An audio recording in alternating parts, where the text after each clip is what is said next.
How y'all doing? How are you doing? Speechless.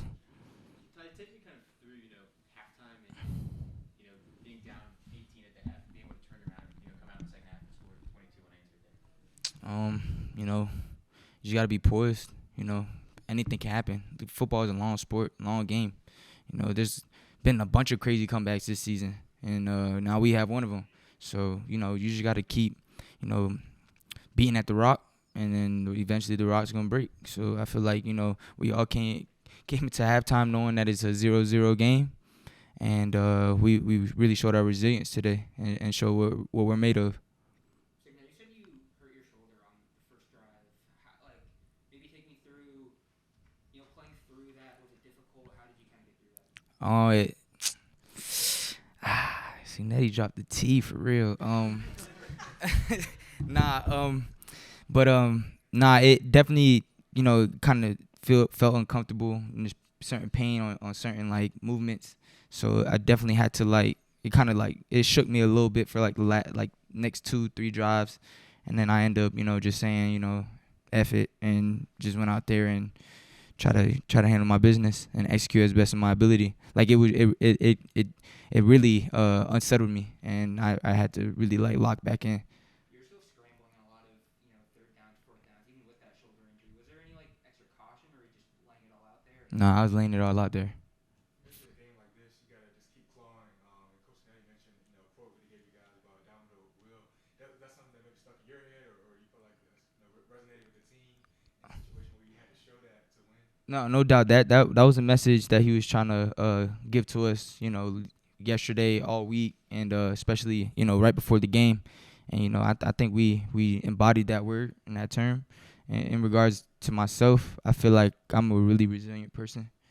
I done been through a lot of stuff. Like, I done cried 3 times already, because it took a lot to get here and be in this moment and playing this type of game.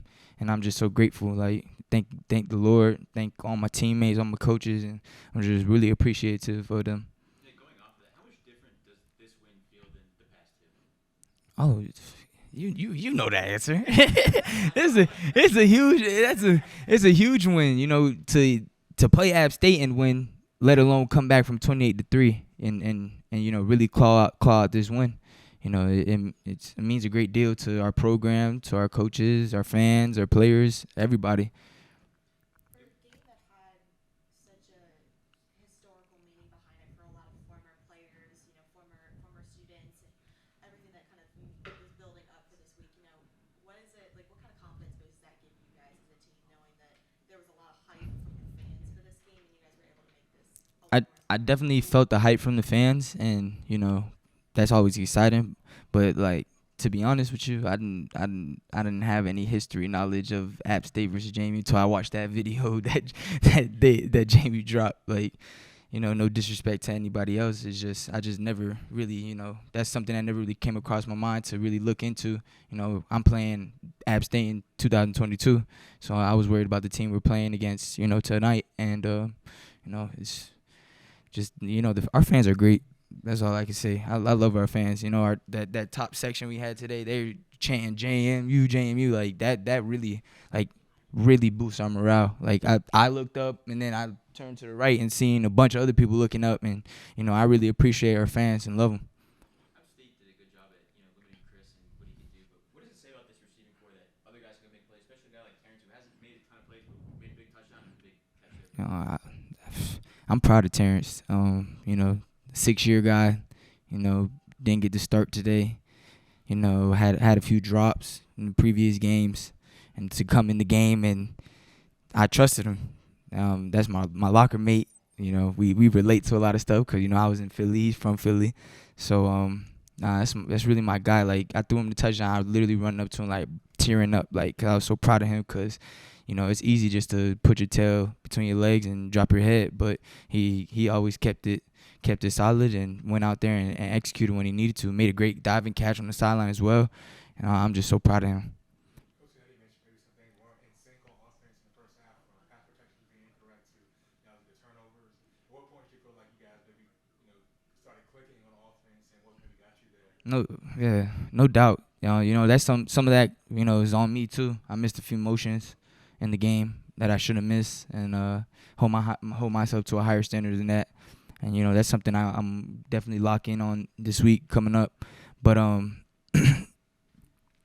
feel like second quarter we end up settling in and end up playing way better. So running game started getting going, and then I hit KB on the wheel route for the touchdown, and I feel like that really helped us put our best foot forward in the game. Speaking of Keon, what do you see from him, stepping up without Percy today and playing like he did? Yeah, we have a bunch of receivers, a bunch of running backs that can really play and really go, and then not only him, like the O line was help really run the ball. They have a run offense. You would think they would be really stout with the run defense, and they still played a great game. I'm not taking anything away from those guys. I really respect those guys, and they really played a great game.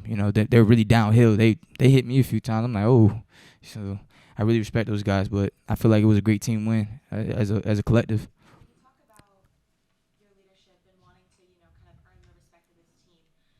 Going into the locker room at halftime, where did you kind of step up as that leader, as a veteran, to be able to kind of echo what Coach was saying, to be able to keep things moving? Well, to be honest, I just was telling them it's 0-0. Like, we go out there and just play our game and see what happens at the end of the game.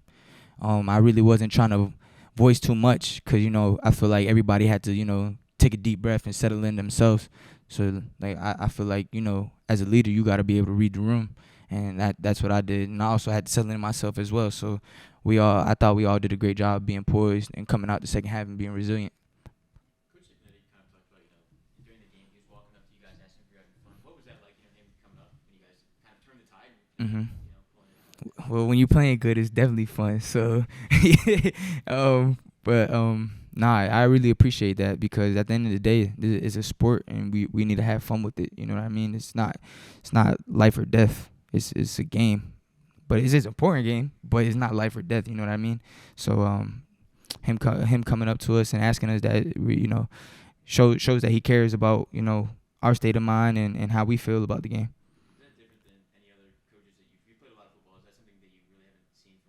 Yeah, I never got asked that.